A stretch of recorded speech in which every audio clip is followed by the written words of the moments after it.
bulan suci Ramadan tahun ini muncul generasi-generasi muda Islami yang begitu menginspirasi setelah heboh kemunculan Muzammil yang memukau publik lewat keindahan suaranya saat menjadi imam hingga dipertemukan dengan imam besar Masjidil Haram. Muncul pula seorang remaja laki-laki yang memiliki jiwa sosial tinggi. Di saat para jamaah lainnya sibuk mendengarkan dakwah dari ustadz sebelum digelarnya sholat tarawih, pemuda ini tampak sibuk merapikan sandal para jamaah di luar masjid. Puluhan pasang sandal itu ia susun dengan begitu rapi.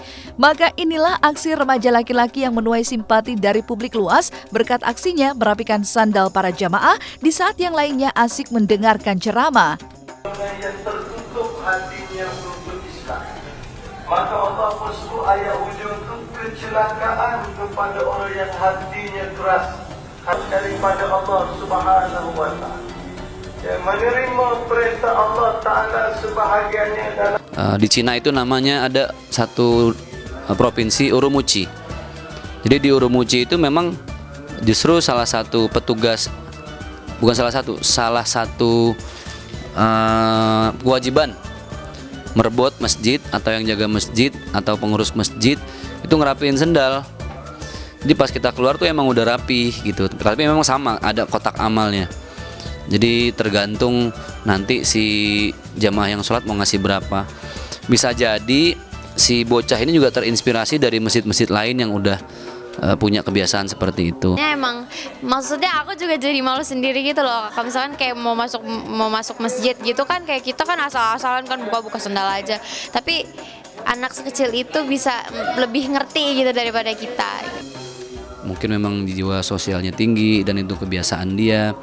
Dan dia mikir ya mudah-mudahan dengan dia beresin sendal pahalanya juga sama dengan orang yang taraweh gitu.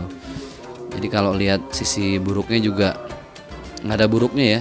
Sebenarnya itu baik, cuman mungkin waktunya pas di saat orang lagi taraweh gitu. Sosok generasi muda Islami yang menginspirasi juga hadir dari Ahmad Fahri Adam. Remaja pria kelahiran Jakarta 24 November 1999 ini telah menjadi penceramah di New Zealand, negara yang memiliki mayoritas penduduk non-muslim.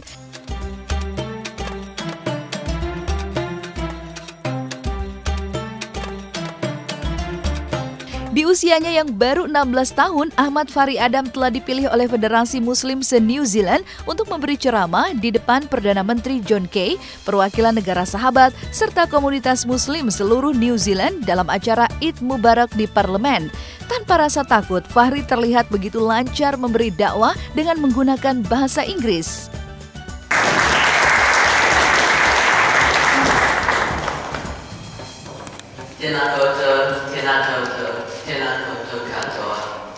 Bismillahirrahmanirrahim. Alhamdulillah, wassalatu wassalamu ala Sayyidina Muhammad wa ala alihi wa sahbihi ajma'in. When we think about the month of Ramadan, sometimes all we can think about is just the eating and the drinking. I mean, if you ask some kids about what is fasting, they will probably answer, fasting is when you don't eat and you don't drink from sunrise to sunset, and that's all it is. It's also given us an amazing example in the form of the Prophet Muhammad sallallahu alaihi wasallam. Allah subhanahu wa ta'ala has said in the Quran, "Wa innaka ala khuluqil azim." Verily, I have sent you, O Muhammad sallallahu alaihi wasallam, with the highest standard of character. Thank you very much, and inshallah, God willing, may we be able to improve our character and find this everlasting peace.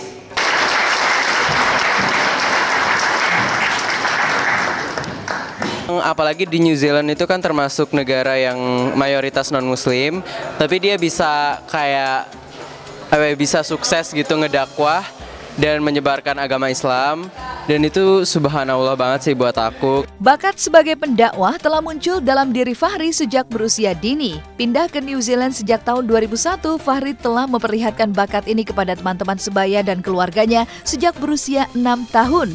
Untuk memperdalam ilmu agama, ia secara khusus belajar dengan seorang guru dari Syria. So my ultimate goal is to create a positive impact in the world. I want to try as hard as I can to influence people and benefit them in any way I want, in any way I can. I want to promote peace in my own way, which is giving up the speeches that I do today. Because I have the capability to do these speeches, inshallah I can continue creating a positive influence for the Muslim. Memang berdakwah di negara yang muslimnya minoritas, saya rasa punya nilai tantangan tersendiri ya. Berdakwah di sana kan benar-benar dihadapkan pada kondisi yang sangat menantang ya. Ya perempuan pada buka aurat semua, terus tempat nongkrong maksiat di mana-mana. Di segmen Was-Was selanjutnya, seperti apa kebahagiaan Ariel dan kawan-kawan saat bertemu para penggemar mereka? Bagaimana pula Ariel melewati Ramadan dan akan berlebaran untuk pertama kali tanpa sang ayahanda tercinta?